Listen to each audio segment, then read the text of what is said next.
Can I do a NOLA shift for first and second? I don't know, try it. Yeah.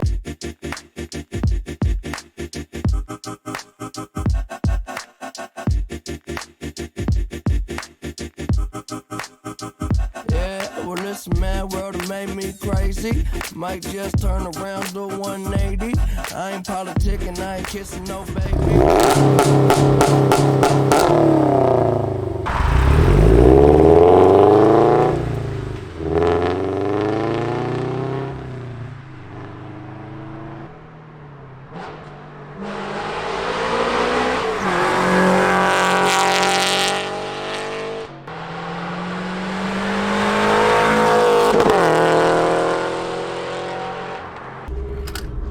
Alright, how's it going, guys?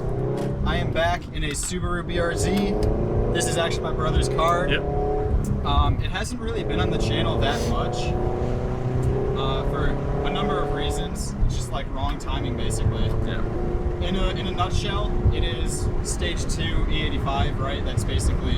Yeah, it's basically SCCA T4 trim, which is full bolt-on, so like Tomei unequal length header, catback, still OEM front pipe with a cat. You have to run it for that class.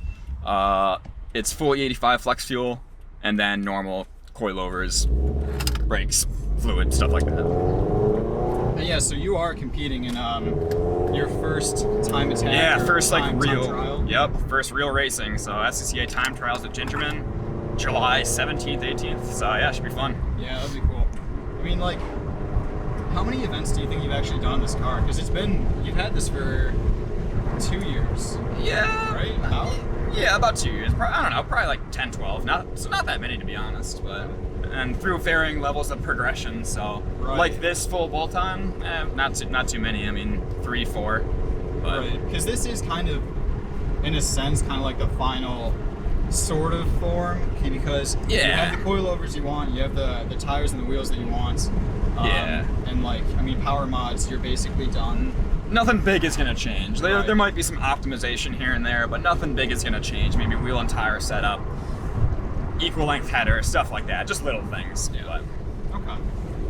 Yeah, I mean, like, it's funny because, so, they don't know this, but I'm thinking about selling my Miata eventually. Yep. And 2 cars that I'm really considering are a BRZ and an NT Miata. And like, I don't think I can really go wrong with either. no, those are They're both just like, excellent cars. yeah, you just gotta like pick one basically. Yeah. They have their cons and benefits, but yeah, I mean, like, it's a very, very fun car, and especially the noise is really good.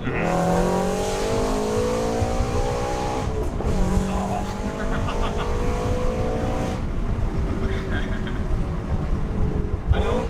Oh yeah, there it goes. Yeah, it has a weird thing with like the rev matching. It's some like habit that I have where like I do like a pull and then go into the next gear without braking, and it's like it freaks out. It's just a weird. It's only when you do it. I know. I think it's just like a me thing. Yeah. I don't know. Who knows? It is. It's just like it's such an easy car to drive. Like, first off, normally, I mean, you hop in it, clutch is easy, it's nice and light, shifter's easy. Yeah. But like at the limit as well. Like, Oh, it's super easy. yeah, so I ripped around this car a little bit yesterday. We kind of like had a little cruise with the boys, as they say. Mayhem. Yeah. Absolute mayhem. And like, I was doing some roundabouts, and the guy who was sitting next to me, David, if you're watching this, I think I made you shit yourself a little bit, because he was like holding the door, he was like this, like, this thing is just so easy to drive at the limit, and it's I mean, the steering is just like, it's Oh easy. yeah. It's just easy. It is It's easy. crazy. No, and I mean, in contrast to my S2000, I mean, at the limit, this communicates A, better, but B, it's very progressive when it does let go. I mean, it's the easiest car in the world. It's hard to drift it around on these tires, but like it does. I mean, it's so progressive, so easy. Yeah, and these are on AO52s. Yeah, Which, 255. Yep. 255, which is, it's big. They're crazy tires. Big Yeah. boy. Can I do a NOLA shift for first and second? I don't know. Try it. Yeah.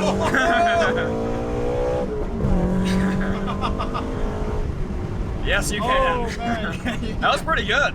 Dude, I mean, it spun in a second. Yeah. That With was these solid. tires, that does not happen a lot. Wow. Yeah. No, I should know it shifts more. Like, it's actually pretty good. I don't know why I haven't used it a lot. That was awesome. Yeah. It's funny, well, eventually you're gonna compression check it because you were saying it feels a little bit slower. It feels a little off. I don't know if it's placebo or what have you, but basically I ran this car without an oil cooler for a while, which I know is a big no-no. But yeah, we'll see. It kind of feels a little bit down on power, but could be placebo. Yeah. Okay, there's also a lot of drive. Look at dog. Hey! Come with us. It's like a Okay, this dog's like, Stella. yeah, this dog's like coming to this car. Hello, dog. You shouldn't come over here. Hello. Go back to your family. The nicest dog in the world. Yeah, really. But yeah, there's a lot of driveline noise. Obviously, it's very like I don't know what the right word is. It's very direct, and when I say that, I mean there's no damping at all. There's no like NVH materials. They just like forgot to put any thought into NVH at all, which is fine. But another odd thing, people think it's a expensive car. Right. Like girls literally think it's an expensive car, which is laughable. But if you ask like a normie, like a non-car person, how much this is worth, I mean, I think it's above 45, which is ridiculous. I mean, like it's a $20,000 car. Well, I mean, especially like in this red color. Yeah, I think like red car, a lot of people think like, wow, it's a sports car. It's like, which it is. I mean, but yeah, it's a very budget sports car. Right. But again, it's got all the right stuff. Got Alcantara Yeah, seats. yeah. Got leather seats. Got all the it's like the 5 feet rule, right? From a 5 feet view, it looks really nice. You start touching it, and then like things flex, and like look at that, you know. Yeah. Like yeah. there's some stuff that is kind of weird with it. Right. Yeah, I mean, like, so my dilemma with the NT and the BRZ is like, this is much more daily suitable. I mean, you have a roof, so it's much better on the highway. It's just like, it's a little bit stiffer. It doesn't flex as much when you hit potholes. Yeah. Which in the Midwest, we've got potholes everywhere. Yep. Yeah. So I mean, it's a give and take, because the one thing that I don't like about the BRZ is the engine. Yeah, nobody does. It's bad. Like it's genuinely bad, and anybody that tries to defend it is just kind of wrong, I guess, or just fanboying. It's kind of like, that's in my opinion one of the biggest benefits of going with an NT Miata is you don't have to deal with like spark plug changes that are awful. Like 3 hours, yeah. You know, the engine falling apart. Yeah. It's a little bit nicer designed that way. I mean, I'll say it's a dedicated motorsports platform. Like the Miata is a dedicated sports car platform, whereas this, for the most part, has been adapted. It's almost, I mean, WRX suspension bits work on this. I mean, I'm running WRX like lower control arms. It is an adapted Impreza for the most part, whereas, I mean, the Miata is a bespoke platform. Right. And they race it. Like the ND1 and ND2, a lot of the changes were because of the Cup car. They ran the Cup car for a year. I saw that. They figured out what broke on the Cup car, transmissions and stuff like that, where we're going, and they fixed it for the ND2. Same thing. They did the same thing with the NCs. That's why they gave them forged internals. It wasn't because they needed it for the power. It's because they ran the Cup cars, and the Cup cars had issues, and so they just put it in the road cars. So that's one difference for sure. I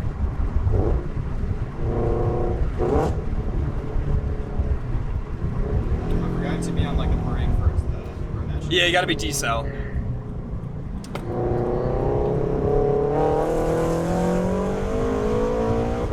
Oh, that's good.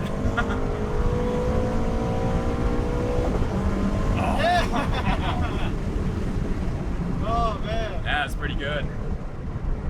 It's a good car. Yeah, I don't know. I mean, It's a good car for sure. It makes like 200 wheel horsepower, right? Is that kind of 200 wheel, probably a bit down. We don't know the health of it right now, but yeah, it's probably 190 to 200 wheel. okay? Yeah. At like, 2,700 pounds. It's not that fast. Nah. It's funny because yesterday we were driving like a Camaro and an M2, and like it was a little competition. It was a little different getting out of those and going into this, but I mean it's not like it's exactly slow, especially when you're doing first and second gear, and like third, because you get traction basically all the time. Yeah, gears are short. Yeah, I mean, like that's a big thing too. You're just banging off gears at, you know, almost 8,000 RPM. Yeah. Like that's something a little bit different.